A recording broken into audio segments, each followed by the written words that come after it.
Sorry, कुछ technical दिक्कत के कारण आपको परेशानी का सामना करना पड़ा। हम वापस चालू कर रहे हैं। तो मेरा कहना ये था कि सिविल सर्विसेज में मेंस में आंसर राइटिंग एक महत्वपूर्ण सफलता का एक तरीका है और आपकी सफलता को डिटरमाइन करने का एक है। तो चूंकि आप सब तैयारी करते हो, कोचिंग में पढ़ते हो या फिर सेल्फ स्टडी जो भी कर रहे हो, लेकिन आप जो भी तैयारी कर रहे हो तो वो एग्जामिनर तक कैसे पहुंचती है, उसका एक माध्यम है कि आपने मेंस में आंसर कैसे लिखे हैं। मतलब आप कितनी भी अच्छी तैयारी करो, कहीं पे भी आप पढ़े हो, कितनी भी उच्च शिक्षा आपने हासिल की हो, लेकिन और सब्जेक्ट के बारे में आपके जितना भी नॉलेज है, लेकिन वो नॉलेज आपको जहाँ रिफ्लेक्ट होता है वो मेंस की एक आंसर सीट होती है और उसमें एक क्वेश्चन का जो 150 वर्ड लिमिट है, तो 150 वर्ड में आपको जो भी आप नॉलेज रखते हो या जो भी आपका प्रेजेंटेशन का तरीका है वो केवल 150 वर्ड में एग्जामिनर तक पहुंचता है। तो बहुत सारी चीजें रहती है उसमें, आपका कंटेंट रहता है या प्रेजेंटेशन स्किल्स रहती है, या आप अपनी बात को किस प्रकार से एग्जामिनर तक पहुंचाते हो, या आपकी क्वेश्चन की समझ क्या है। तो बहुत सारे पैरामीटर्स रहते हैं जिसके आधार पर एग्जामिनर जान पाता है कि ये सिविल सर्विसेज के लिए उपयुक्त है या नहीं है, किस प्रकार से मार्क्स दिए जाए। तो आज हम उन्हीं चीजों का विश्लेषण करेंगे। तो स्टार्ट करते हैं। तो बेसिकली कहने का मेरा तात्पर्य आज के टॉपिक का है कि आप एग्जाम में इंटरव्यू का मार्क्स परसेंटेज के अकॉर्डिंग देखें बहुत कम रहता है, लेकिन मेंस का सबसे ज्यादा पार्ट रहता है। और हिंदी मीडियम में आप देखोगे तो कहीं न कहीं मेंस में आंसर राइटिंग ही हमारी एक प्रॉब्लम रहती है, क्योंकि इंग्लिश मीडियम में और हिंदी मीडियम में लोग कंटेंट लगभग सेम पढ़ते हैं, अच्छी अच्छी कोचिंग इंस्टीट्यूट है, उनका मटेरियल लगभग सेम साक है, विजन के भी नोट्स लगभग सब लोग पढ़ते हैं। तो आखिर कमी कहाँ रह जाती है? तो मेरा मानना है कि कमी हमारे जो आंसर राइटिंग में है उसमें कमी है, हम क्या लिखते हैं उसमें कमी है, और हम किस प्रकार से खुद को प्रेजेंट कर पाते हैं उसमें कुछ कमी है, जिसके कारण हिंदी माध्यम के विद्यार्थियों का सिलेक्शन थोड़ा सा कम रहता है।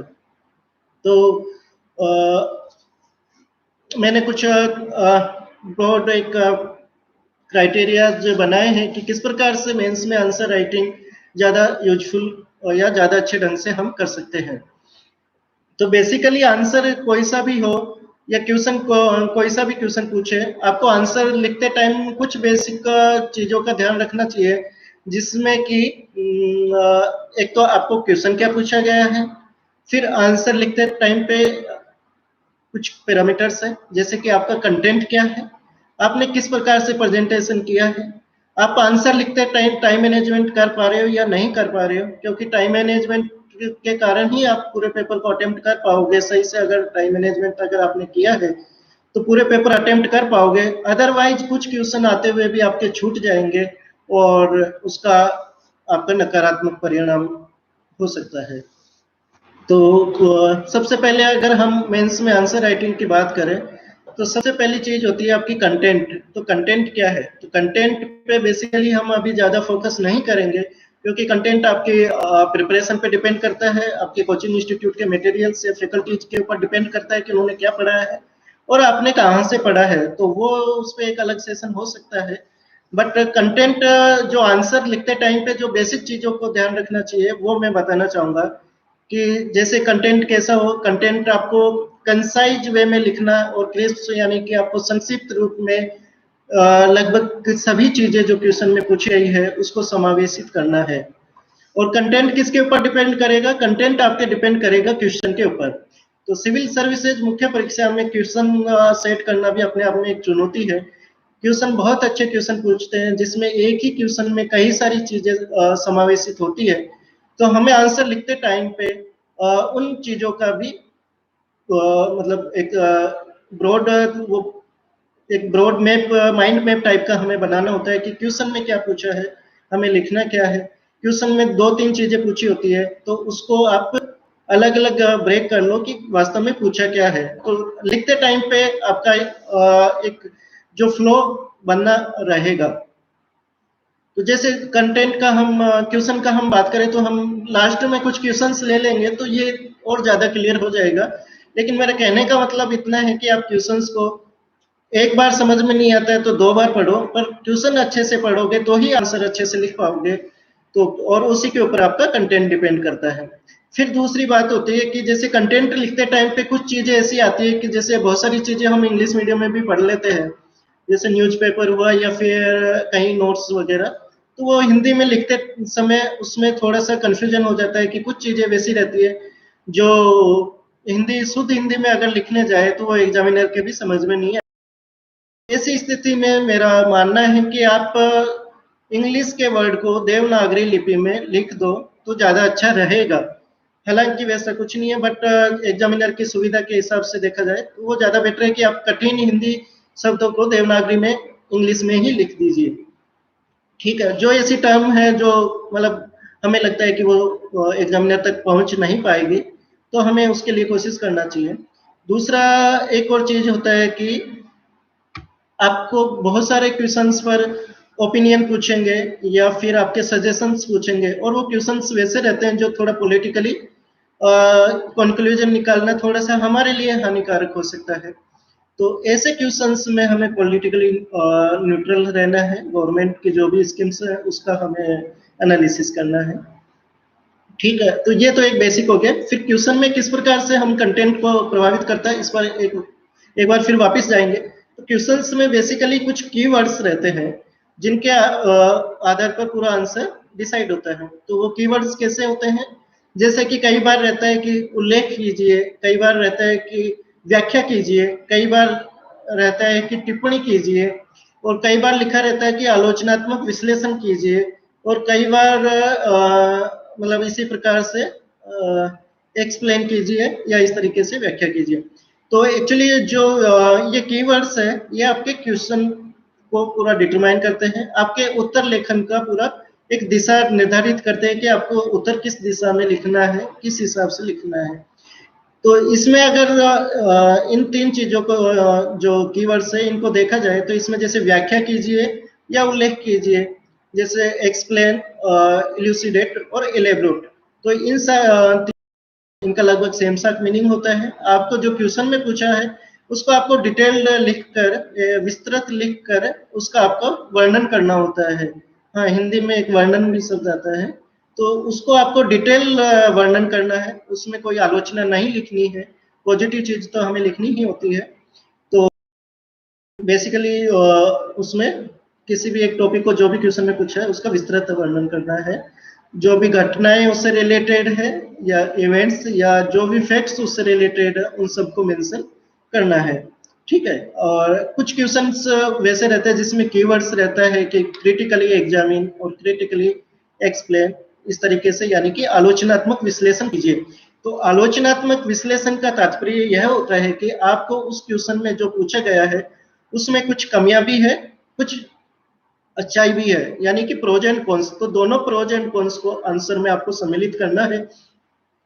लेकिन ध्यान ये रखना है कि जो कमियां लिखते समय हमें जो वास्तविक कमियां होती है वो ही हमें मेंशन करना होता है, अदरवाइज जो व्यर्थ की चीजें हैं वो हमें मेंशन नहीं करना है, और जो पॉजिटिव साइड है उसको हमें थोड़ा सा विस्तृत लिखना होता है, और एक लास्ट में कंक्लूजन निकालना होता है। आलोचनात्मक विश्लेषण वाले क्वेश्चन में आपको एक कंक्लूजन भी निकालना होता है।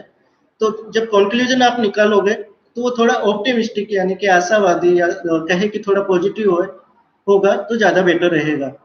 ठीक है, तो ये कीवर्ड्स का हो गया। अब हम बात करते हैं कंटेंट के बाद आंसर राइटिंग में आपका आता है प्रेजेंटेशन।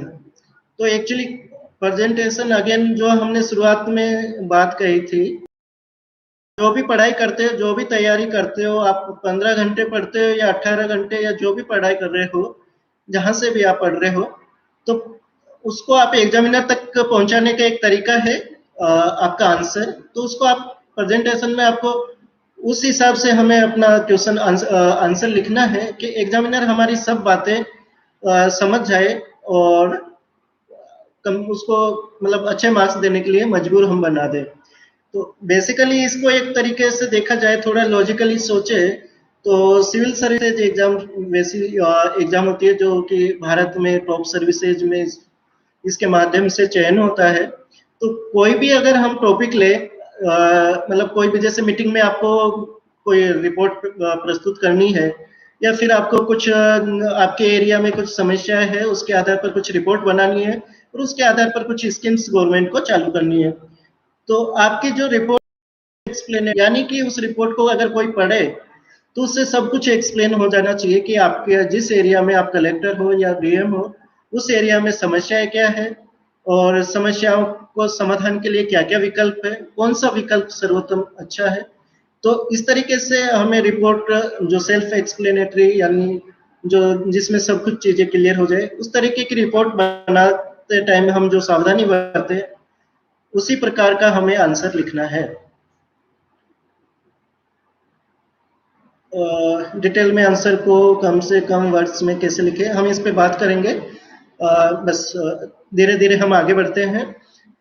अगेन, जैसे कि आप कई बार एडिटोरियल पढ़ते होंगे न्यूज़पेपर में संपादकीय, तो कुछ संपादकीय वैसे होते हैं जिसमें बहुत मतलब बहुत जल्दी आप जैसे पढ़ोगे तुरंत चीजें क्लियर हो जाती है।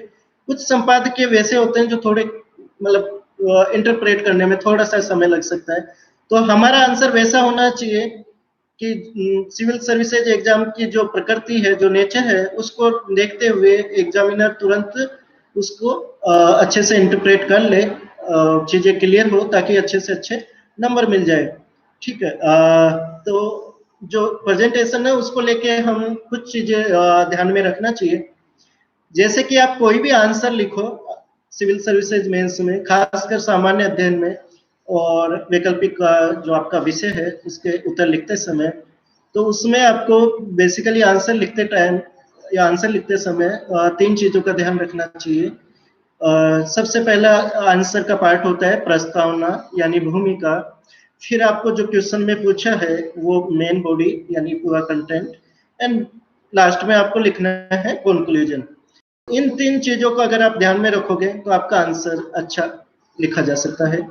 ठीक है, अब आप इसमें देखा जाए तो वो क्वेश्चन के ऊपर डिपेंड करता है कि आप प्रस्तावना को किस प्रकार से स्टार्ट करें। अगर आपको क्वेश्चन में कीवर्ड में ही लिख दिया है कि आप इसको परिभाषित कीजिए, ठीक है, या फिर उसमें लिख दिया है कि कमेंट करना है यानी टिप्पणी करनी है, तो आप प्रस्तावना में आपको उसको परिभाषा से स्टार्ट कर सकते हो। या फिर क्वेश्चन इस प्रकार का है कि जिसकी परिभाषा यानी कि एक ऐसा वर्ड है जो वर्ड आम प्रचलन में नहीं है और कोई एक अवधारणा है, तो उसको हम परिभाषा से चालू कर सकते हैं। या फिर कुछ क्वेश्चंस वैसे रहते हैं कि आप उसको कोई स्टेटमेंट, जैसे किसी स्कॉलर के स्टेटमेंट से रिलेटेड क्वेश्चन है तो उसको आप स्टेटमेंट से चालू कर सकते हैं। या फिर एक जनरल तरीके से भी स्टार्ट कर सकते हैं कि वो हम जैसे क्वेश्चन पढ़ेंगे तो उसमें थोड़ी चीजें और ज्यादा क्लियर हो जाएगी, तो उसको भी हम मतलब प्रस्तावना स्टार्ट करने का ये तीन तरीके हो जाते हैं। फिर मेन बॉडी मतलब जो आपको कीवर्ड में पूछा है, अगर जैसे व्याख्या करनी है तो ऊपर से नीचे तक जितना भी मतलब 150 वर्ड में आपको 20 वर्ड आपके प्रस्तावना के छोड़ दो, 20 वर्ड आपके निष्कर्ष के छोड़ दो, 40 वर्ड वो हो गए, 110 वर्ड में आपको मेन बॉडी या कंटेंट लिखना है। ठीक है, तो जो कंटेंट लिखना है उसमें डिपेंड करता है अगेन वो कीवर्ड क्या है, उसके आधार पर कंटेंट हमें आलोचनात्मक विश्लेषण करना है। तो आलोचनात्मक विश्लेषण करते समय सबसे पहले उसकी जो 2 या 3 वास्तविक कमियां है, जो जेन्युइन उसमें शॉर्टनेस है, जो कमियां है वो मेंशन करो। उसके बाद फिर बाकी बचे पार्ट में उसकी जो प्रोज है वो मेंशन करो। ठीक, तो उससे एक फ्लो बन जाएगा। बाकी दूसरे भी जैसे व्याख्या वाले क्वेश्चन भी है तो उसमें भी एक फ्लो स्टार्ट होना चाहिए। जैसे आपने सबसे पहले प्रस्तावना में एक परिभाषा दे दी, देन अगेन उसको आप व्याख्या करनी है, तो व्याख्या करते समय उसका एक फ्लो हो कि ये नहीं कि आप वो निष्कर्ष वाली चीज को पहले ही लिख दो। आपको कोई भी क्वेश्चन पूछा जाता है जिसमें आपको ओपिनियन पूछे या कुछ भी पूछे तो आपको निष्कर्ष लास्ट में ही लिखना है, शुरुआत में कोई आपको निष्कर्ष अपनी तरफ से देने की जरूरत नहीं है। मान लो कि कोई क्वेश्चन पूछ लिया जाता है कि जैसे कि हम अभी कोरोना को लेके पूछते हैं, तो आपको आपके जो भी कमेंट्स है वो मैं लास्ट में कवर कर लूंगा और लास्ट में जो कमेंट्स बचते हैं उसको मैं बाद में एक्सप्लेन कर दूंगा। Thank you.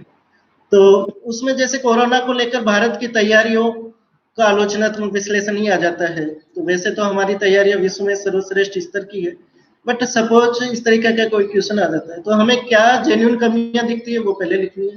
सबसे पहले तो कोरोना का स्टेटस देखना है कि कोरोना वुहान से स्टार्ट हुआ और पेंडेमिक या महामारी का रूप इसने ले लिया था, और कोरोना कोविड-19 वायरस के कारण होती है, ये एक परिभाषा का पार्ट हो गया। देन अगेन आलोचनात्मक विश्लेषण करना है तो कुछ जेन्युइन कमियां आपको लिखनी है। तो वैसे जो वो डिपेंड करता है कि बाद में जब आप संपादकीय पढ़ोगे तो कुछ कमी आपको नजर आ सकती है। देन बाद में उसकी पॉजिटिवनेस आपको लिखनी है। पॉजिटिवनेस बहुत सारी चीजें हैं, जैसे कि हमने सक्सेसफुली लॉकडाउन इम्प्लीमेंट किया है, टेस्टिंग धीरे धीरे हम बढ़ा रहे हैं। तो हालांकि ये करंट का मुद्दा है तो बहुत ज्यादा डिस्कस नहीं करना चाहते, तो बट इस तरीके से आप आंसर लिख सकते हो। और लास्ट में आपको निष्कर्ष लिखना है कि भारत ने वैश्विक परिदृश्य को देखते हुए अपनी बहुत उच्च स्तर की तैयारियां की है, जिसके कारण अच्छे परिणाम आए हैं। तो ये एक्चुअली बहुत सारी चीजें हैं जिसमें फर्दर काफी चीजें निकल के आएगी, बट एक ऐसा एक गाइडलाइंस या ऐसा एक मैप हम बना सकते हैं। ठीक है, तो ये हो गया, मेन बॉडी हो गया। लास्ट में आपको कंक्लूजन लिखना है। तो कंक्लूजन कैसा होना चाहिए? कंक्लूजन एक तो आप जनरल चीज भी लिख सकते हैं। कंक्लूजन आप ऐसा लिख सकते हैं कि थोड़ा ऑप्टिमिस्टिक हो, यानी आशावादी हो कि भविष्य में हमें जो भी समस्या क्वेश्चन से रिलेटेड है उन समस्याओं का समाधान जरूर मिलेगा, और समाधान मिलेगा तो भारत का जो भी है सामाजिक आर्थिक विकास या सस्टेनेबल डेवलपमेंट मान लो या सतत विकास मान लो, तो इस तरीके की चीजें जो कंसेप्ट है वो वास्तविक रूप से भारत में क्रियान्वित हो सकती है। तो यानी कि आपको पॉजिटिव सेंस में आपको कंक्लूजन लिखना है। तो ये हो गया मेन पार्ट आपका। फिर आपको प्रेजेंटेशन में और क्या करना चाहिए? प्रेजेंटेशन में देखिए एक चीज हो गया, आपको फ्लो मेंटेन करना है, यानी कि परिभाषा से लेकर कंक्लूजन तक। दूसरी चीज ये है कि बहुत सारी चीजें ऐसी रहती है जो लिखते समय हमें कुछ एविडेंस अगर हम दे दें उसका, तो वो चीजें थोड़ी ज्यादा क्लियर हो जाती है, एग्जामिनर को भी थोड़ा सा इम्प्रेस करती है, एग्जामिनर को भी इम्प्रेस करती है कि आंसर बहुत अच्छा लिखा है। तो उसमें प्रेजेंटेशन में आप क्या कर सकते हो एविडेंस के तौर पर, जैसे कोई रिपोर्ट आई है करंट में, उसमें वो न्यूज में है, तो उस रिपोर्ट का आप जिक्र कर सकते हो। जैसे कि मान लो लेबर रिपोर्ट से रिलेटेड कोई क्वेश्चन इंडिया में मतलब मेंस आता है पेपर थर्ड में, तो लेबर रिफॉर्म से रिलेटेड जो बहुत सारी रिपोर्ट्स आती रहती है, न्यूनतम मजदूरी दर की रिपोर्ट्स आती रहेगी, बेरोजगारी दर का आता रहेगा। तो जो विश्वसनीय संस्था है, ऐसे नहीं कि कोई भी कुछ भी छोटे मोटे सर्वे और उसका रिपोर्ट आपने जिक्र कर दिया, जो विश्वसनीय राष्ट्रीय और अंतर्राष्ट्रीय संस्थाएं हैं उनकी रिपोर्ट का आप जिक्र कर सकते हो। कुछ फैक्ट आर्थिक सर्वे से ले सकते हो, वो मेंशन कर सकते हो, उससे हमारे आंसर की प्रामाणिकता थोड़ी सी बढ़ेगी और अच्छे नंबर आएंगे।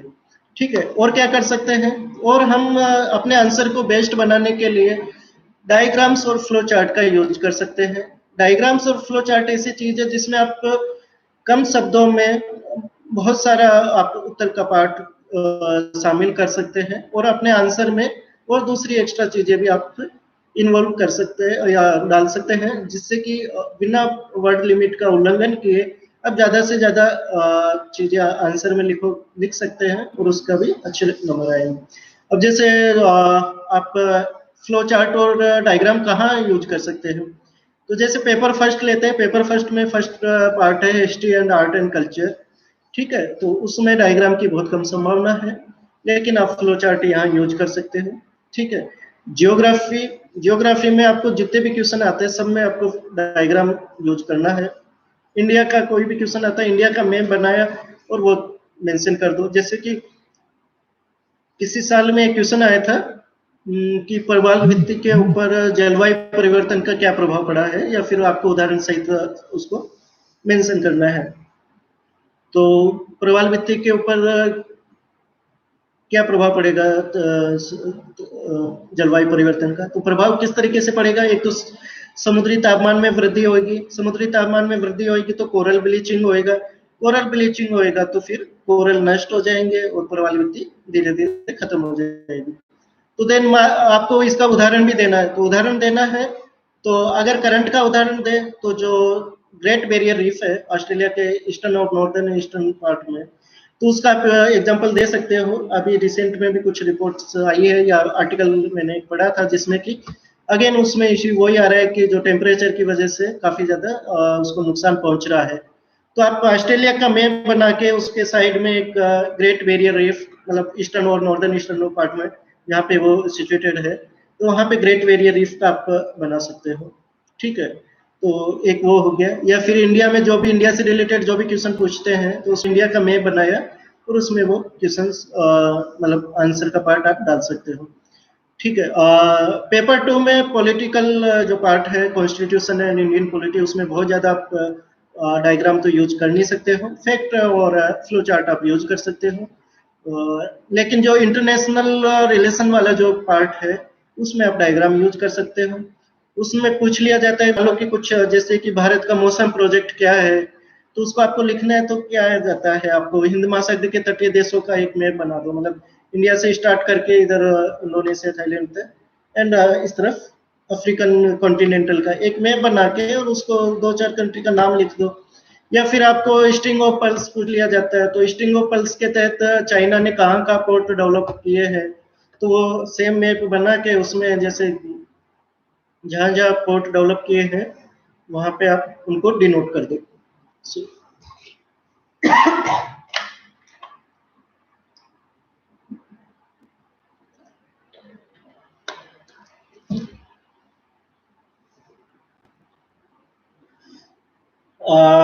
चलो मैं एक कमेंट ले लेता हूँ कि अगर 150 शब्द में लिखने को कहा जाए और इस प्रश्न में चित्र या फ्लो चार्ट के माध्यम से पूरा उत्तर देना उचित होगा, मेरे हिसाब से नहीं है और देना भी नहीं चाहिए, क्योंकि एक उत्तर लिखने का एक स्टाइल है, आपको अगेन वो 3 चीज फॉलो करनी है, आगे भूमिका लिखनी है, बीच में कंटेंट लिखना है, निष्कर्ष लिखना। तो निष्कर्ष को वो एक अगर डायग्राम वो एक नोट्स टाइप का हो जाएगा कि जो हम पढ़ने के लिए यूज करते हैं। तो पूरा उत्तर चार्ट और डायग्राम में, फ्लो चार्ट और डायग्राम में ही नहीं लिखना है, आपको पॉइंट्स या बाकी चीजें भी एक्सप्लेन करनी है पैराग्राफ में।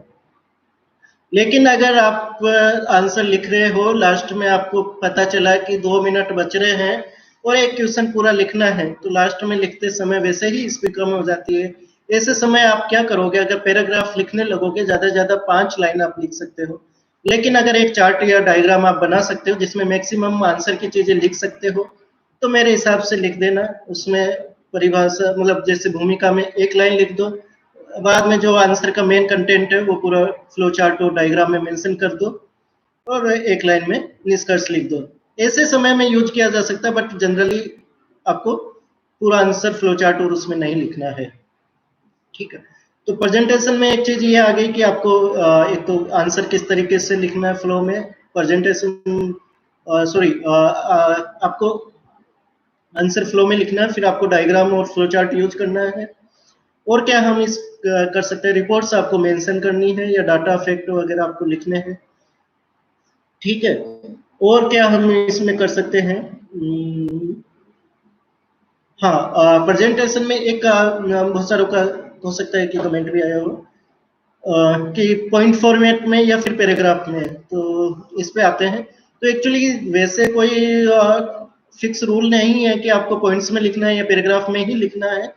और मेरे हिसाब से क्वेश्चन टू क्वेश्चन डिपेंड करना चाहिए कि आपको जैसे मान लो कि व्याख्या कीजिए उस टाइप का लिखना है, तो आप जैसे शुरुआत का पार्ट है वो पैरा में लिख दिए, 2 पैरा वो लिख दीजिए इंक्लूडिंग इंट्रोडक्शन। उसके बाद आप पॉइंट्स फॉर्मेट में सब चीजें लिख दीजिए, कंक्लूजन आप 1 पैरा में लिख दीजिए। तो मिक्स अप्रोच हम अपना सकते हैं, वो ज्यादा बेटर है। कुछ क्वेश्चन डायरेक्टली पूछ लिए जाते हैं, उसमें आप पॉइंट्स फॉर्मेट में ही लिख सकते हो, उसमें कोई इश्यू नहीं है। मतलब 2 लाइन में आपको इंट्रोडक्शन लिखा है, लास्ट में 2 लाइन कंक्लूजन, और बाकी बीच वाला पार्ट पूरा पॉइंट्स फॉर्मेट में आप लिख सकते हो।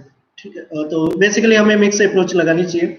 और कुछ क्वेश्चंस वैसे रहते हैं जिसमें अगर पैराग्राफ में ही लिखेंगे तो ज्यादा बेटर होता है, तो वो क्वेश्चन थोड़ा, एक क्वेश्चन हम पेपर में से ले लेंगे तो वो थोड़ा ज्यादा अच्छे से क्लियर हो जाएगा। ओके, तो आंसर राइटिंग के हमने 2 पार्ट्स कवर कर लिए हैं कि आपका कंटेंट कैसा होना चाहिए।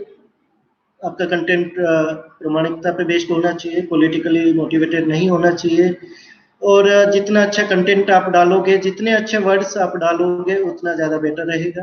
दूसरा प्रेजेंटेशन हो गया। थर्ड पॉइंट हम लेते हैं टाइम मैनेजमेंट।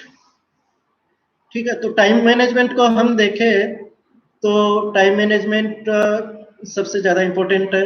आप सपोज करो कि आपको सिविल सर्विसेज मेंस एग्जाम में 20 क्वेश्चंस का पेपर आता है, उसमें से आपको पता चला कि 10 क्वेश्चन आपको बहुत अच्छे आते हैं, 5 क्वेश्चन मीडियम लेवल का आपका नॉलेज है, और लास्ट में बचा है कि आपको 5 क्वेश्चन जो बिल्कुल थोड़े बिलो एवरेज टाइप के आते हैं। तो अब टाइम मैनेजमेंट कैसे करना है, तो टाइम मैनेजमेंट इस हिसाब से करना है कि जो आपको आंसर बहुत अच्छे आते हैं तो उसमें मैक्सिमम नंबर लाने का आपको प्रयास करना चाहिए। जो एवरेज टाइप के आंसर्स है उसमें थोड़ा बेटर हम कर सके इन द टाइम लिमिट जो भी है, और जो बिलो एवरेज टाइप के हैं उसमें हम कोशिश ये करें कि सब क्वेश्चंस हमारे अटेम्प्ट हो जाए, क्वेश्चन कुछ भी नहीं छोड़े, इस तरीके का हमें प्रयास करना चाहिए।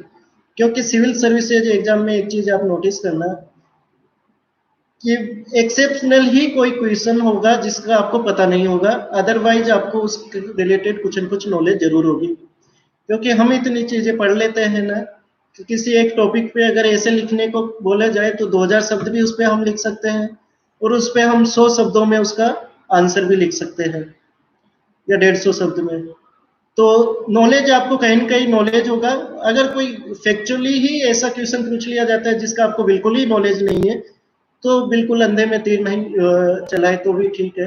बट अगर थोड़ा सा भी आपको नॉलेज है तो भी आपको क्वेश्चन अटेम्प्ट करना चाहिए, ठीक है। और उसका आंसर लिखना भी मैं इसी पार्ट में बाद में लूंगा कि कैसे अगर आपको वर्ड का थोड़ा सा मीनिंग भी पता है लेकिन फिर भी आप आंसर उसका लिख सकते हो, ठीक है।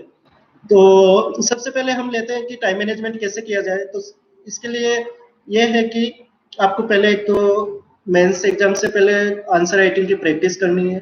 कोई भी टेस्ट सीरीज आप ज्वाइन कर सकते हो, या फिर घर पर बैठकर भी पुराने साल के पेपर लेकर रोज एक दो क्वेश्चन के आप आंसर लिखो, प्लस ऑप्शनल के भी आंसर साथ में लिखो, और टाइम सेट कर लो कि आपको कितने मिनट में आपको क्वेश्चन अटेम्प्ट करना है। तो बेसिकली मेंस में आपको एक क्वेश्चन का आंसर लिखने में 7 to 8 मिनट का टाइम आपका रहता है, ठीक है। तो मतलब हमें कोशिश करनी चाहिए कि 8 मिनट में एक क्वेश्चन हो जाए, ठीक है। तो 160 मिनट में हो जाएगा, और 20 मिनट आप एक्स्ट्रा ले सकते हो। तो वो बाद में आपको वैसे 20 मिनट बचेगा नहीं, बट फिर भी आप सोच के चलो कि 20 मिनट मुझे बचाना है ताकि लास्ट में कुछ चीजें मैं ऐड कर सकूं, या फिर कहीं जो क्वेश्चन छूट रहा है जिसमें आधा अधूरा लिखा है उसको मैं वैल्यू ऐड कर सकूं, ठीक है। तो उसके लिए हमें क्या करना चाहिए, तो एक तो हमें मेंस के लिए पहले आंसर राइटिंग प्रैक्टिस करनी है। दूसरा,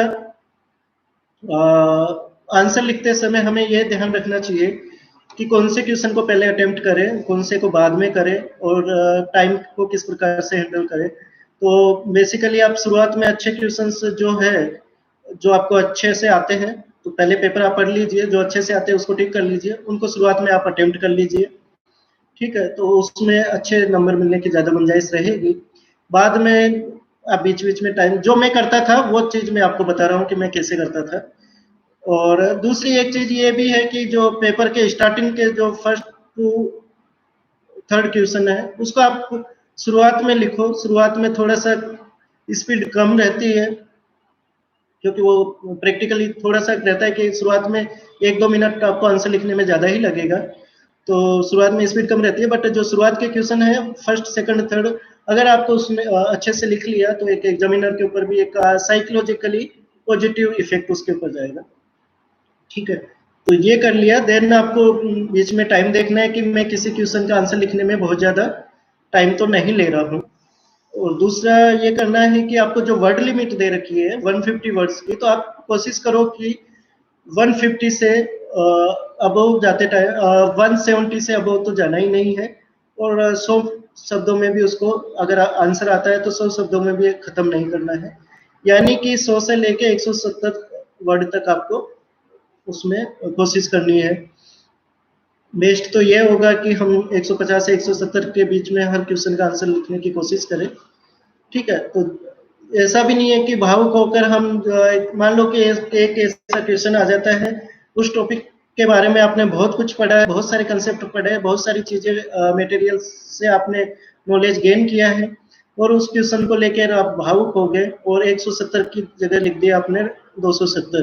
तो 2 क्वेश्चनों का समय केवल एक क्वेश्चन में आंसर लिखने में चला जाएगा। तो इस तरीके की गलती नहीं करनी है, ये जनरली हो जाता है कई बार। ठीक है, इसके बाद आता है टाइम मैनेजमेंट के लिए। लास्ट में आप जो क्वेश्चन आपको जो बिलो एवरेज टाइप का आपका नॉलेज है, तो वो अटेम्प्ट करने हैं। उसमें आप वैल्यूएट करने के लिए फ्लो चार्ट डायग्राम तो यूज करो ही, ठीक है। और बहुत ज़्यादा टाइम वेस्ट नहीं करना है, बट क्वेश्चन सभी अटेम्प्ट करने हैं, ठीक है। और क्या हम कर सकते हैं, मान लो कि कोई ऐसा क्वेश्चन पूछ लिया जाता है जिसके बारे में आपको बहुत ज़्यादा नॉलेज नहीं है और उसमें एनालिसिस आपको करना है, ठीक है। कोई विशेष टर्म से रिलेटेड नहीं है लेकिन आपको एनालिसिस करना है।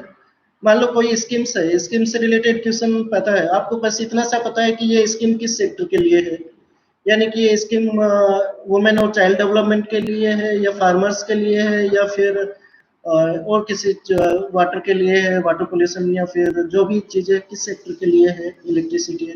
बस इतना सा पता होना चाहिए और आंसर आपको लिखना है।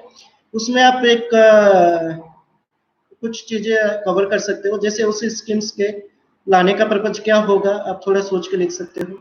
उसके इम्पैक्ट क्या होंगे, तो इम्पैक्ट लिखते समय हमें इस चीज़ को ध्यान देना है।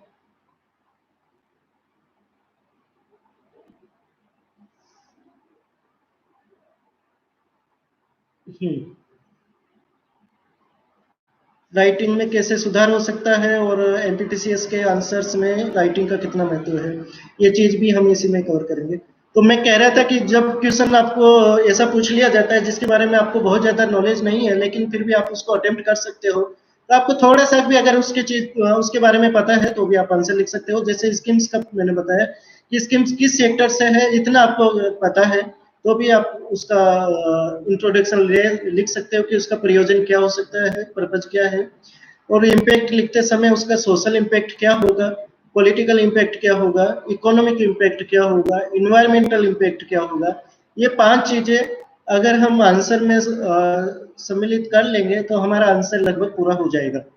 और दूसरे क्वेश्चन में भी जहाँ पे भी चीजें अगर डायरेक्ट पता नहीं चल पा रहा है कि क्या पूछा है, तो इन पॉइंट्स को लेकर आप लिख सकते हो। और अगेन ऐसे का भी बात करेंगे तो भी ये पॉइंट्स ज्यादा इंपॉर्टेंट है। तो ये हो गया। और टाइम मैनेजमेंट के लिए और हम क्या कर सकते हैं, ये है। बाकी मतलब कुछ क्वेश्चनों को आप थोड़ा शॉर्ट में लिख सकते हो, कुछ को जो अच्छे से आते हैं उसको बड़ा लिख सकते हो। और टेस्ट देते समय हमें एक चीज ध्यान में रखनी है कि जो कमेंट्स कोचिंग के रहते हैं उससे ज्यादा हमें एक्सपेरिमेंट करना है टाइम मैनेजमेंट पर। जैसे कि जो मैं क्या करता था, अपनी वॉच साथ में रखो, आप कोशिश करो कि फर्स्ट क्वेश्चन है वो मुझे 8 मिनट में निपटाना है तो लिखना ही है। क्वालिटी क्या रहेगी, क्वालिटी आप बाद में ऐड कर सकते हो, लेकिन बहुत सारों की आदत रहती है कि वो थोड़ा धीरे लिखते हैं। तो वो टेस्ट सीरीज एक एक्सपेरिमेंट करने का अच्छा मौका है जहाँ पे आप ये ट्राई कर सकते हो कि मैं कम समय में अच्छा आंसर कैसे लिख सकूं, ठीक है। और एक दो चीज और है जो मैं बताना चाहूंगा कि क्वेश्चन लिखते समय जो आप क्वेश्चन को ब्रेक करो तो कंटेंट में आपको जो जितना क्वेश्चन पूछा गया है उसके सभी पार्ट्स को कवर करना है। आजकल क्वेश्चन बड़े अच्छे पूछे जाते हैं, खासकर पेपर 2, पेपर सेकंड और थर्ड में। तो जो उसको सब ग्रुप्स रहते हैं, मतलब क्या उसको ब्रेक करेंगे तो सब क्वेश्चंस उसमें निकल के आएंगे। तो उन दोनों तीनों चीजों को कवर करना है। तो अगर हम उनको भी कवर करके लिखेंगे, तो जैसे एक सब क्वेश्चन है उस पर 5 लाइन आपने लिख दी है, सेकंड वाले पे आपने 5 लाइन लिखनी है, तो वो भी हेल्प करेगा कि हम अनसिस्टमेटिक ढंग से नहीं लिखे और एक फ्लो में लिखे, और साथ ही टाइम को भी कंट्रोल करेगा। अदरवाइज होगा क्या कि हम पहले वाली चीज आगे लिख रहे हैं, फिर बाद में याद आता है कि जो चीज पहले लिखनी थी वो भूल गए, अब वापस लिखते हैं, तो अनावश्यक क्वेश्चन बड़ा, आंसर आपका बड़ा हो जाएगा और आपका टाइम मैनेजमेंट भी गड़बड़ हो जाएगा। ठीक है, अभी मैं कुछ आपके कमेंट्स ले लेता हूँ, बाद में फिर कुछ क्वेश्चंस हम डिस्कस कर लेते हैं।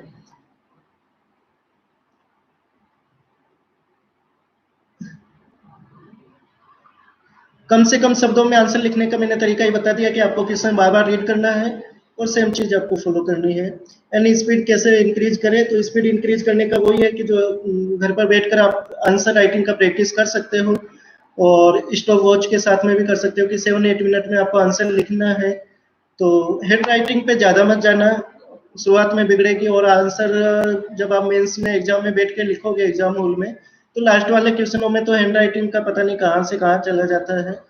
तो बट हमें ये कि क्वेश्चन अटेम्प्ट करने हैं और कंटेंट जितना हम लिख सकते हैं उतना हमें लिखना है। तो हैंड राइटिंग पे ज़्यादा मत जाना, आप कोशिश करना कि टाइम मैनेजमेंट को हम कैसे फॉलो करें।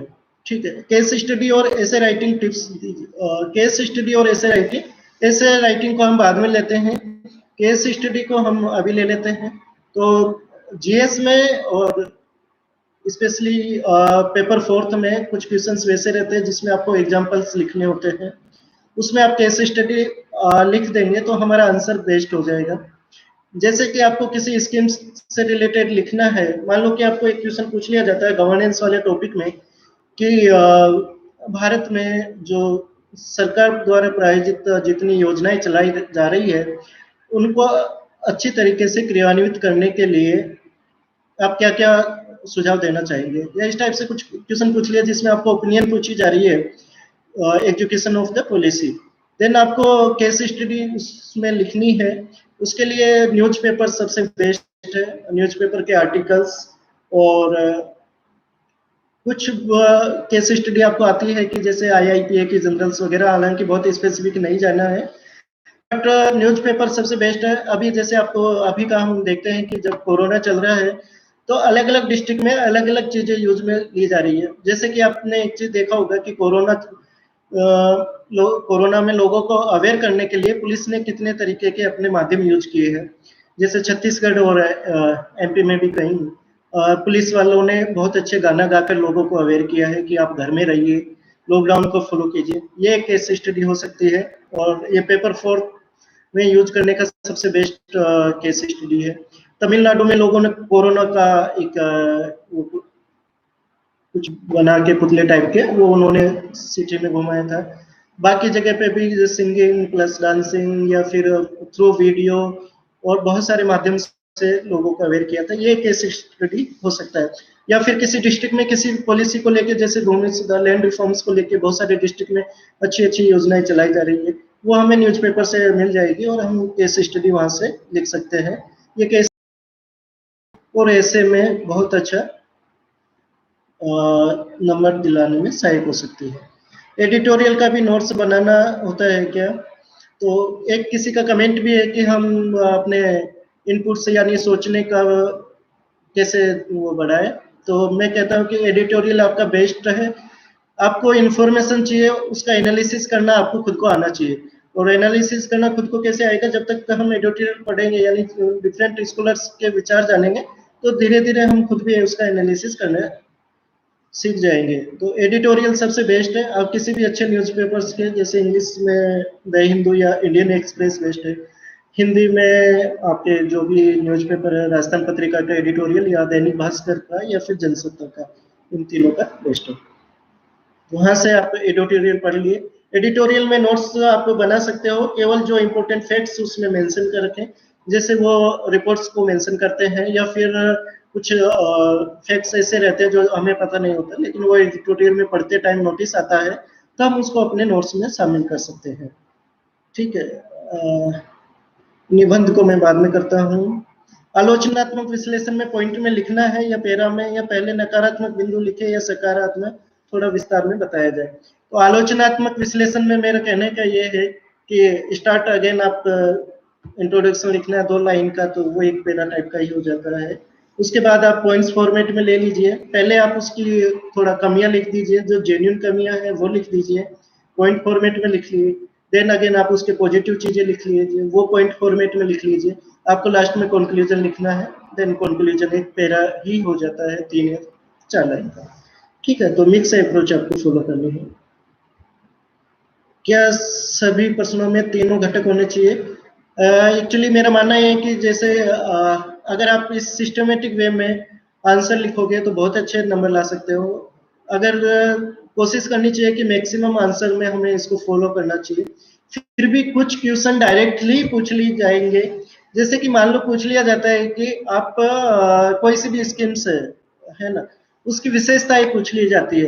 तो विशेषताएं पूछ ली तो आप इसमें चीजें निष्कर्ष भी नहीं लिख सकते या फिर भूमिका भी नहीं लिख सकते, तो भी चलेगा। ठीक है, अगर लिख देंगे तो हमें नुकसान कुछ नहीं होना है, पॉजिटिव ही हमारे लिए, हमारे ही फेवर में ये काम करेगा। जैसे कि मान लो कोई भी स्कीम्स है, बहुत सारी स्कीम्स अभी तुरंत रिकॉल नहीं हो रहा, बट जैसे कि स्वास्थ्य के क्षेत्र में बहुत सारी स्कीम्स है, तो आपको उसको लिखना, विशेषताएं लिखनी है, तो सबसे पहले उस स्कीम्स को आप भूमिका में या एक लाइन में लिख सकते हो कि यह स्कीम्स इस दिनांक को चालू किया गया था और स्वास्थ्य क्षेत्र में स्वास्थ्य क्षेत्र है, तो इसको वो मतलब पूरा एक सेंटेंस बना के लिखना है। देन उसकी विशेषताएं आप लिख दीजिए, लास्ट में कंक्लूजन आप लिख दीजिए कि इसका क्या प्रभाव पड़ा है। तो रिसेंट में कोई कमेटी या कोई रिपोर्ट्स या कोई डाटा अगर आपके पास है कि उसका पॉजिटिव इम्पैक्ट क्या पड़ा है, वो आप कंक्लूजन में लिख दीजिए।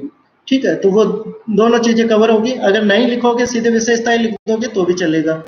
ठीक है, अंतर पूछने वाले प्रश्न में भी इंट्रो लिखे, कोई जरूरी नहीं है, अगेन वही विशेषताएं वाले क्वेश्चन है, बट जनरली यूपीएससी में अंतर पूछने वाले क्वेश्चन बहुत कम पूछे जाएंगे और आपको एमपीपीसीएस में जरूर पूछे जाएंगे। और एमपीपीसीएस में आपको डायरेक्ट कोई पॉइंट पे आना है, वहां पे सीधे क्वेश्चन आपको पूछ लिए जाते हैं। तो आपको फैक्ट बेस्ड क्वेश्चन होते हैं, सीधे सीधे आपको जो पूछा वो लिख दीजिए, उसमें आप इंट्रो कंक्लूजन में नहीं जाओगे तो भी चलेगा, बट यूपीएससी में ज्यादा आपको फॉलो करना है। ठीक है, फ्लो चार्ट ये मैंने बता ही दिया है। मध्य प्रदेश पीसीएस के संदर्भ में हिंदी माध्यम के विद्यार्थियों का शुद्धि और राइटिंग का कितना महत्व है? राइटिंग का बहुत ज्यादा महत्व नहीं है, लेकिन शुद्धि आपको थोड़ा मेंटेन करके चलना है, थोड़ा आंसर हमारा अच्छा लगेगा और उसको हमारे ही फेवर में काम आएगा। थॉट डेवलप करने का मैंने बता ही दिया है। राइटिंग का महत्व क्या है, सुधार कैसे और राइटिंग कैसी है, कोई पीडीएफ दे तो सही था। अगेन मैं पीडीएफ तो मैं कोचिंग आपके इंस्टीट्यूट को प्रोवाइड करवा दूंगा। राइटिंग थोड़ा सा पॉजिटिव फेवर करती है कि आपको अच्छे मार्क्स दिलाने में, क्योंकि वो एग्जामिनर को समझने में ज़्यादा आसानी होती है। लेकिन फिर भी आप कोशिश करें कि उसको नेगेटिव नहीं ले, या जो आपके बड़े क्वेश्चंस जो पूछे जाते हैं उसमें एक क्वेश्चन जो मुझे जस्ट देखा था, वो आरएस और एमपीपीसीएस का दोनों का सेम सा होता है पैटर्न। तो उसमें पूछा था द्वितीय विश्व युद्ध के कारण आर्थिक और सामाजिक प्रभाव क्या थे, या 1919 की संधि द्वितीय विश्व युद्ध के लिए उत्तरदायी है कि नहीं है। तो ये ऐसे क्वेश्चन का आपको आंसर लिखना है, इसमें आपको भूमिका और निष्कर्ष पे जोर नहीं देना है, डायरेक्ट आप सामाजिक प्रभाव लिख दीजिए, आर्थिक प्रभाव लिख दीजिए, खत्म। ठीक है, आपको 1919 की संधि किस प्रकार से द्वितीय विश्व युद्ध के लिए उत्तरदायी है, आपको पॉइंट फॉर्मेट में आंसर लिख दीजिए। ठीक है, तो वहां पे पॉइंट फॉर्मेट में आपको लिखोगे तो ज्यादा बेनिफिट है। यूपीएससी में मिक्स अप्रोच हमें फॉलो करनी है। एमपीपीसीएस में फैक्ट बेस्ड क्वेश्चन पूछे जाते हैं इवेंट्स को लेके, तो वो आपको स्पेसिफिक उसको ही लिखना है, वहां पे आप फालतू की चीजें नहीं लिख सकते हैं। ठीक है, अब सबसे इम्पोर्टेंट है कि जैसे मैं सिविल सर्विसेज का 2019 के पेपर फर्स्ट का एक क्वेश्चन में लेता हूं।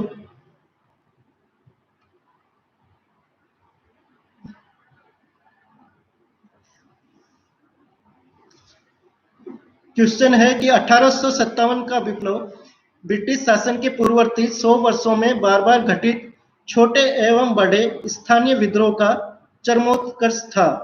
ठीक है, तो स्पष्ट कीजिए। तो आपको स्पष्ट करना है, और स्पष्ट क्या करना है कि स्पष्ट करना है कि जो 1857 की क्रांति हुई थी, वो क्रांति जो 1857 के पहले जो छोटे छोटे क्षेत्रीय विद्रोह हुए थे उनका चरमोत्कर्ष था, मतलब उसकी अंतिम परिणति था, मतलब उसका रिजल्ट था। ठीक है, तो इसका आंसर हम कैसे लिख सकते हैं, अच्छा आंसर। तो आपने 1857 की क्रांति के बारे में डिटेल पढ़ा होगा, तो वहां पे किसी का कमेंट भी है, किसी स्कॉलर का, कि 1857 की क्रांति जो वर्षों से चल रहे थे युद्ध, उसका एक अंतिम परिणाम है। इसी कारण इसको प्रथम स्वतंत्रता संघर्ष नहीं देकर देखिए पहले से चले आ रहे विद्रोह का ही एक पार्ट है, कंटिन्यूटी। ठीक है, तो आपको लिखना क्या है इसमें, तो सबसे पहले इसका भूमिका लिखनी है। भूमिका ये लिखनी है कि वो स्कॉलर का नाम मुझे याद नहीं आ रहा है, तो अगर स्कॉलर का नाम याद हो जाता है तो उसका स्टेटमेंट से आप शुरुआत कर सकते हो, या फिर लिख सकते हो कि 1857 की क्रांति एक अचानक विद्रोह का रूप नहीं लेकर वर्षों से चले आ रहे हैं अंग्रेजों के खिलाफ हुए विद्रोह का एक अंतिम परिणति है। ठीक है, तो इस तरीके से आप भूमिका आप लिख सकते हो। एग्जैक्ट आप पढ़ोगे तो थोड़ा सा और ज्यादा क्लियर हो जाएगा। तो ये भूमिका हो गई। फिर आपको लिखना है कि जो छोटे बड़े विद्रोह हुए हैं, चूंकि इसका कीवर्ड क्या है, आपको इलुसिडेट करना है, व्याख्या करनी है, एक तरीके से विश्लेषण करना। ठीक है, तो आपको जो छोटे बड़े जो भी विद्रोह हुए थे 1857 के पहले, जो प्रमुख विद्रोह हुए थे, उनको आपको मेंशन करना है। अब इसमें आप क्या कर सकते हो, इसमें आप फ्लो चार्ट भी यूज कर सकते हो। क्योंकि 1857 की क्रांति से पहले जो विद्रोह हुए थे उनको हम क्लासिफाई कर सकते हैं। आदिवासियों के द्वारा किए गए विद्रोह, किसानों के द्वारा किए गए विद्रोह, सैनिक विद्रोह और जमींदारों का विद्रोह। ठीक है, तो ये चार तो है, और भी कुछ होती। तो अब जैसे इसमें आप साथ में नीचे ब्रैकेट में आंसर भी सॉरी उदाहरण भी आप लिख सकते हो। सैनिक विद्रोह में जैसे 1806 का वेल्लोर सुपर मूवमेंट आ जाता है, सिपाही विद्रोह आ जाता है। आदिवासियों के जो संथाल मुंडा भील विद्रोह आ जाते हैं। जमींदारों के विद्रोह बहुत सारे हैं। ठीक है, उसी प्रकार से सन्यासी विद्रोह भी है। तो ये विद्रोह को आप फ्लो चार्ट, एक चार्ट बना के उसको डिनोट करके नीचे एग्जाम्पल लिख दीजिए। ठीक है, और ईयर वाइज आप लिख दोगे तो और भी ज्यादा बेटर रहेगा। फिर नीचे आप उसका क्या लिख सकते हो कि जो ये विद्रोह है इनके क्या क्या कारण रहे हैं। जैसे आप लिखो कि जमींदारों के द्वारा विद्रोह किए जाने वाले विद्रोह है, उसके मुख्य कारण क्या है, क्योंकि उन लोग के ऊपर एक तरीके से उनकी स्वतंत्रता खत्म हो गई थी। उनसे कहा गया कि आप या तो कर वसूलो या फिर जो जमींदारी के आप अधिकार है वो सरेंडर कर दो। ठीक है, तो एक तरीके से उनको जो वर्षों से पहले से जो प्रिविलेज मिले हुए थे वो खत्म हो चुके थे।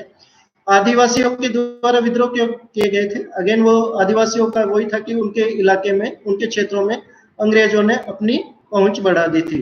ठीक है, तो वो एक अतिक्रमण उसे मानते थे, जिसके कारण उन्होंने मूवमेंट किया।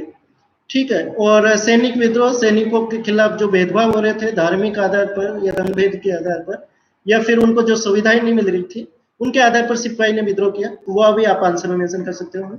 ठीक है, और क्या चलता है, और कौन से थे, जमींदार किसानों के द्वारा बहुत सारे विद्रोह किए गए, तो जो किसानों के करों का अत्यधिक बोझ हो गया वगैरह वगैरह। तो ये चार आपने इसका चार्ट बना दिया, चारों को एक्सप्लेन कर दिया, रीजन वाइज एग्जांपल आपने लिख ही दिए हैं। और अब ये हो गया। अब आपको जो क्वेश्चन में पूछा गया है कि ये अंतिम परिणति कैसे है। अंतिम परिणति इस प्रकार से है कि जो 1857 का विद्रोह हुआ था उसके जो मुख्य कारण है, वो मुख्य कारण पहले से जो चले आ रहे विद्रोह में मौजूद थे। ठीक है, 1857 की क्रांति के आप अगर कारण पढ़ोगे तो वही सब कारण नजर आते हैं जो पहले छोटे बड़े विद्रोह में वो उत्तरदायी थे। ठीक, तो इस प्रकार से हमारा ये आंसर हो गया। अंत में आप कंक्लूजन लिख सकते हो। तो उसमें अगर आपको कंक्लूजन कुछ क्लियर नहीं हो पाता है तो भी एक चीज आप लिख ही दो कि इस प्रकार यह स्पष्ट होता है कि 1857 का विद्रोह भारत में वर्षों से चले आ रहे हैं विद्रोह का अंतिम परिणति है। तो ये एक्चुअली थोड़ा सा भूमिका से मिलता जुलता है, बट हमें थोड़ा सा इसको डिफ्रेंशिएट करना है। तो उस प्रकार से इसको वैसे लिख सकते हो कि वास्तव में यह प्रथम विद्रोह नहीं होकर, भारतीय इतिहास का प्रथम विद्रोह नहीं होकर, वर्षों से चले आ रहे विद्रोह का ही एक भाग है, जिसने 1857 में गति पकड़ ली थी और अच्छा नेतृत्व मिलते ही इसने आग में चिंगारी का काम किया था। ठीक है, इस तरीके से आप लिख सकते हो। ठीक, और और भी एक दो क्वेश्चन और ले लेते हैं। जैसे पेपर 2 का हम लेते हैं एक क्वेश्चन।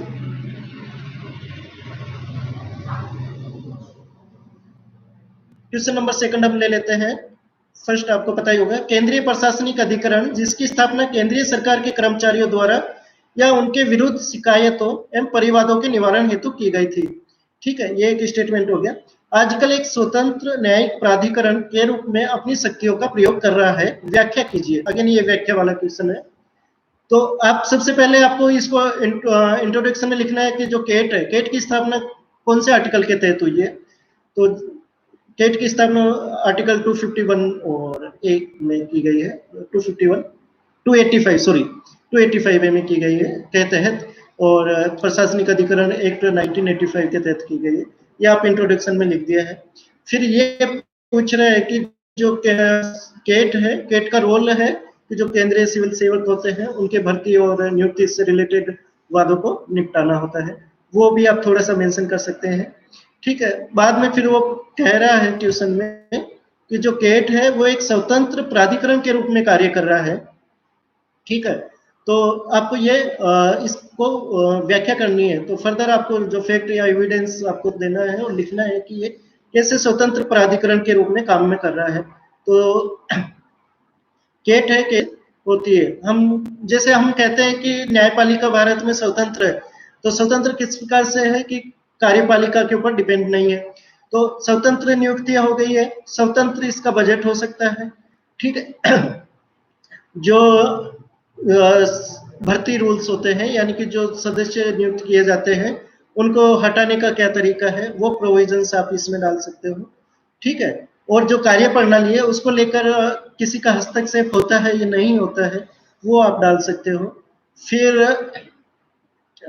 इस प्रकार से ये आपका मेन कंटेंट हो जाता है। इन्फॉर्मेशन एक्चुअली मेरे पास ज़्यादा नहीं है, बट ये कहीं कहीं केट का एक्चुअली करंट में ये न्यूज में रहा होगा, इसलिए ये पूछा गया था, तो वहां से आपको कंटेंट पूरा मिल जाएगा और सिलेबस में भी मेंशन है। ठीक है, अब इसका कंक्लूजन आपको लिखना है। कंक्लूजन लिखते हम एक चीज हम मेंशन कर सकते हैं कि चूंकि प्राधिकरण का गठन न्यायपालिका के बढ़ते बोझ को कम करने तथा कार्यपालिका के अत्यधिक संख्या में बढ़ रहे विवादों को निपटाने के लिए किया गया था, तो इस कारण से केट की जो स्वतंत्र कार्य प्रणाली है उससे स्पष्ट होता है कि वर्तमान समय में ये अत्यंत प्रभावकारी है। इस तरीके से आप इसको लिख सकते हैं। ठीक है, अगेन हम एक और क्वेश्चन ले लेते हैं।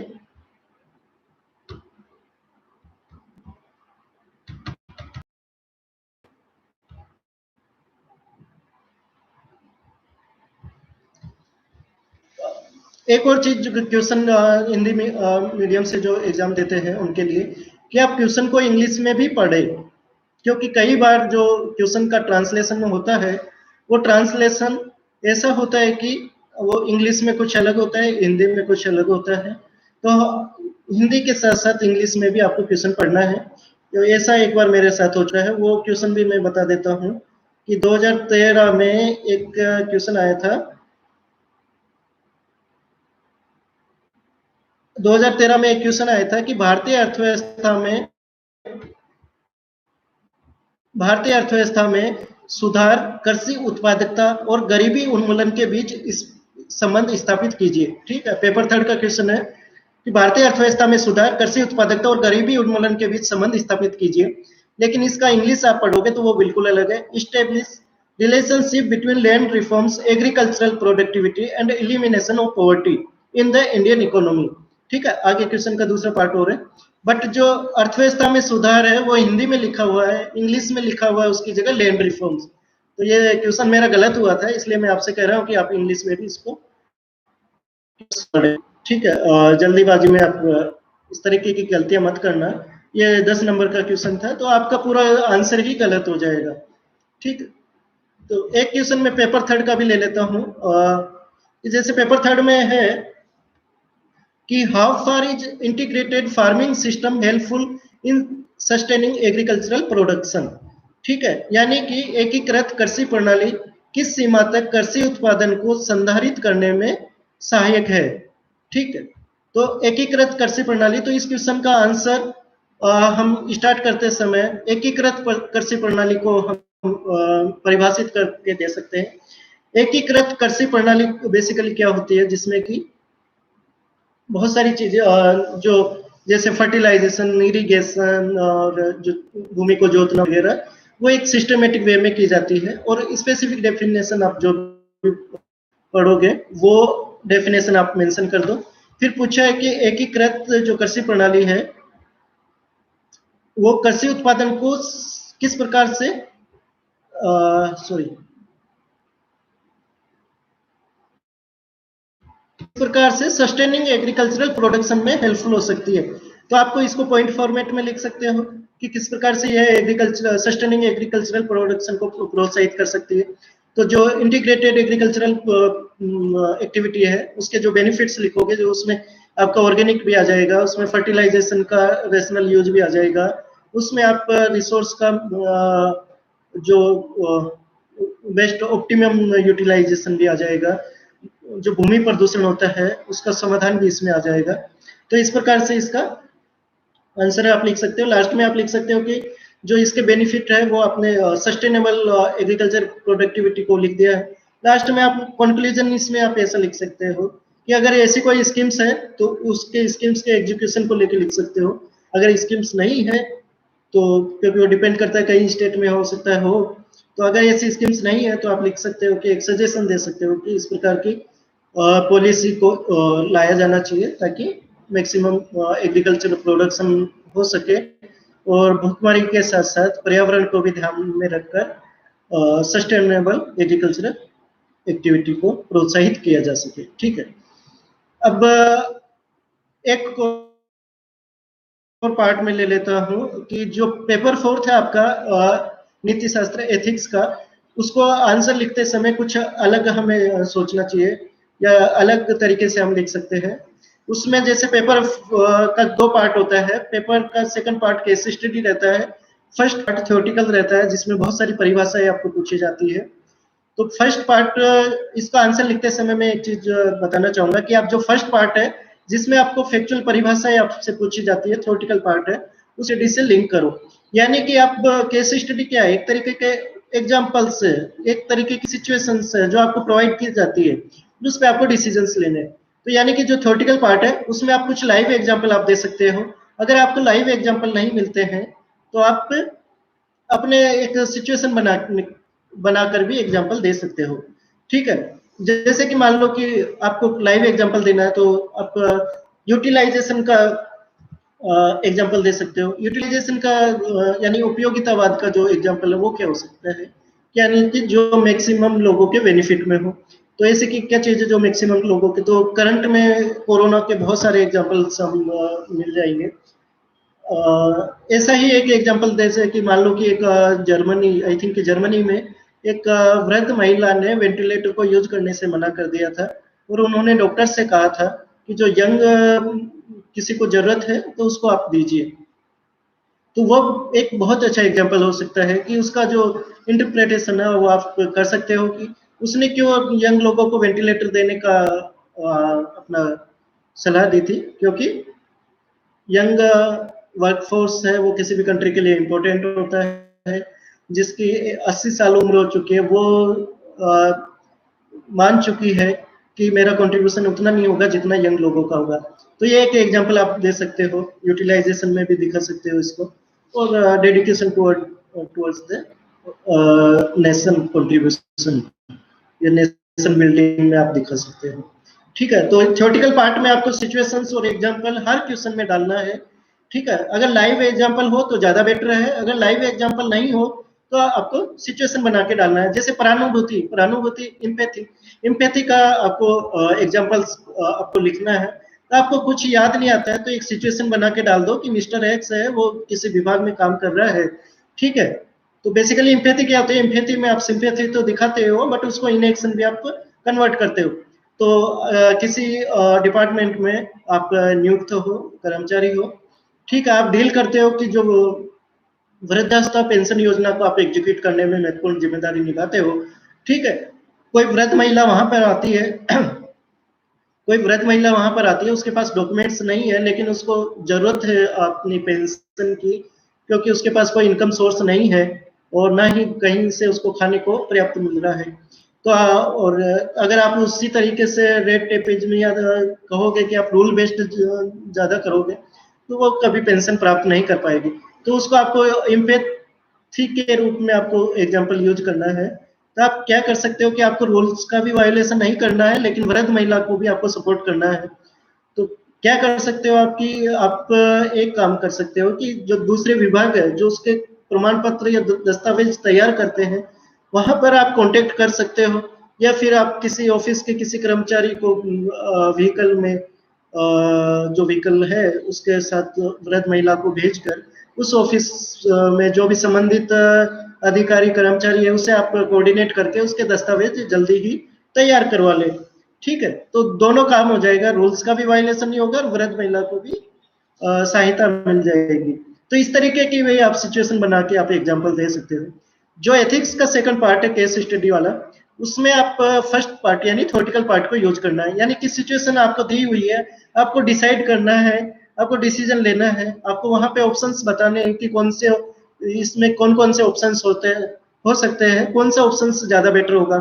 तो ऑप्शंस बताते समय आप उसको जस्टिफाई भी करेंगे कि ये ऑप्शंस किस प्रकार से जस्टिफाई हो। तो जस्टिफाई अगर आपको करना है तो जो टर्म्स दे रखी है जो थ्योरेटिकल पार्ट में एथिक्स की, कि ये किस टर्म्स के आधार पर हम इसको जस्टिफाई कर रहे हैं। मान लो इम्पैथी वर्ड, इम्पैथी वहां पे एक्टिविटी होती है, तो इम्पैथी के आधार पर वहां पे प्रानुभूति के आधार पर आप उसको जस्टिफाई कर सकते हो। और भी जो बहुत सारी टर्म्स है कि आप यहाँ पे अभिप्रेरित कर पाते हो, अभिप्रेरणा दे पाते हो, या जो जो भी है उसके आधार पर आप कोट करोगे, उसके आधार पर आप डिसीजन का एनालिसिस लिखोगे तो ज्यादा अच्छे नंबर मिल जाएंगे। ठीक है। अगेन किसी ने पूछा है कि सर अंत में प्रीलिम्स की स्ट्रेटजी पर भी चर्चा कीजिएगा। प्रीलिम्स शायद अभी पोस्टपोन हो जाएगी, लेकिन प्रीलिम्स का यही है कि जो आपने मटेरियल्स पढ़ा है उस पर आप ध्यान दीजिए, टेस्ट सीरीज थोड़ा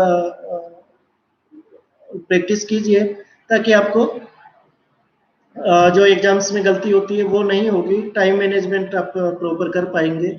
ठीक है, किस प्रकार से क्वेश्चन पूछे जाते हैं उसके लिए आप पुराने पेपर से एक बार स्टडी करिए।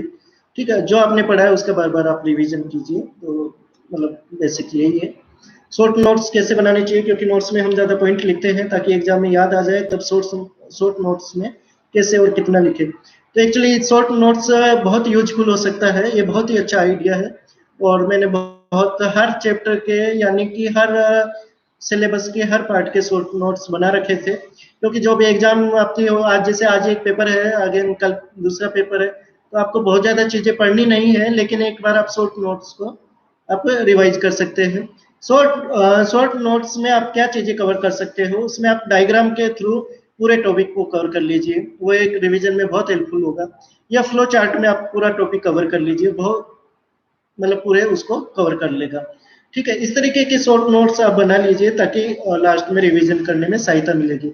बड़े नोट्स में आप एग्जांपल ज्यादा से ज्यादा लिखिए, या फिर उसको सिस्टमेटिक वे में आंसर लिखते समय मतलब कि जितने प्रोबेबल क्वेश्चंस है वो उसमें समावेशित हो जाए, उस टाइप के आपके विस्तृत नोट्स होने चाहिए। लेकिन शॉर्ट नोट्स उस टॉपिक को कवर करके डायग्राम में या चार्ट फॉर्मेट में बना लोगे तो रिवाइज करने में आसानी होगी।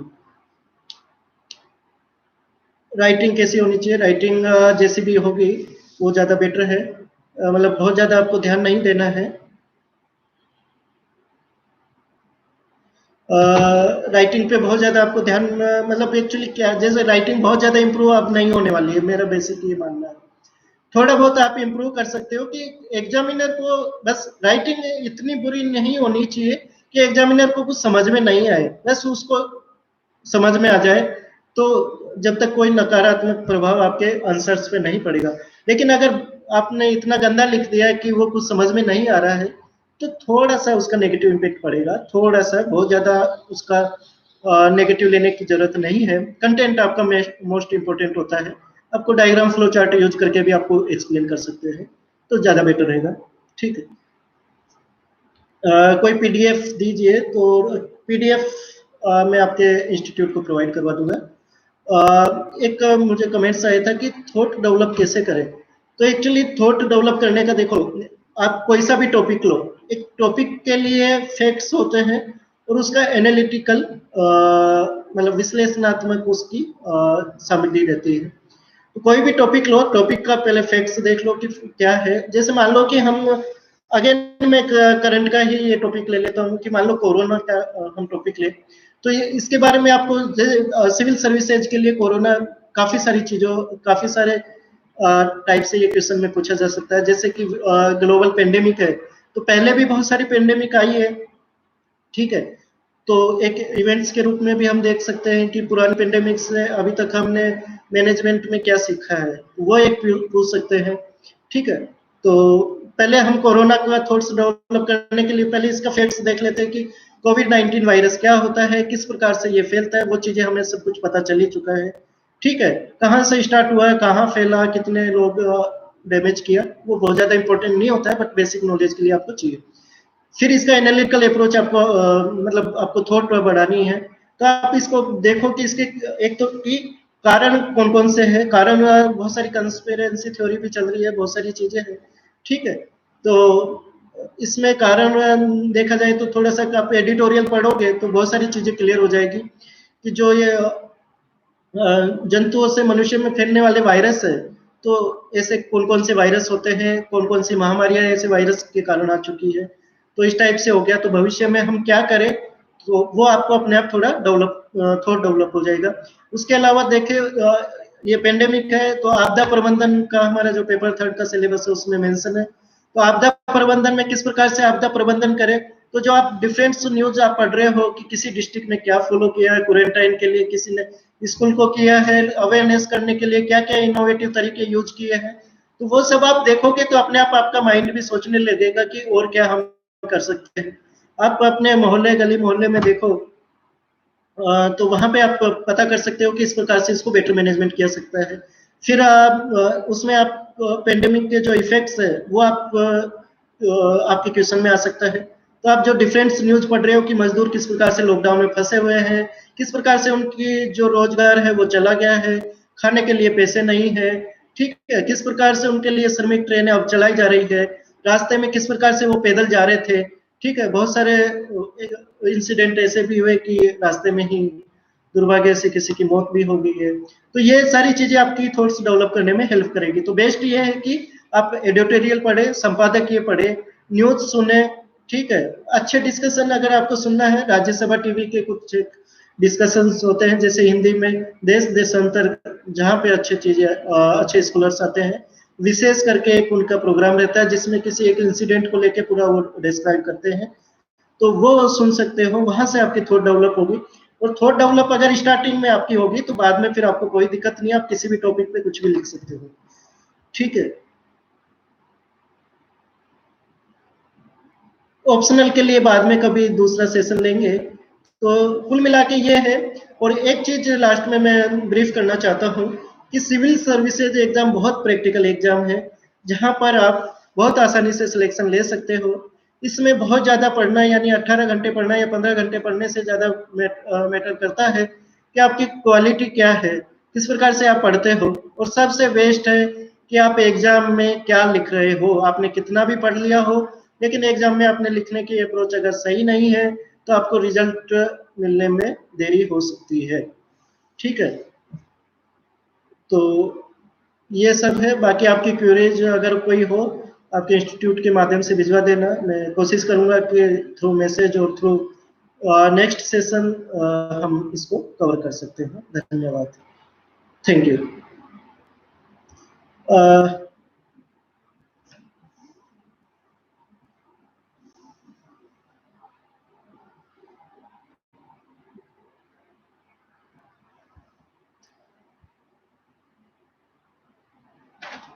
सो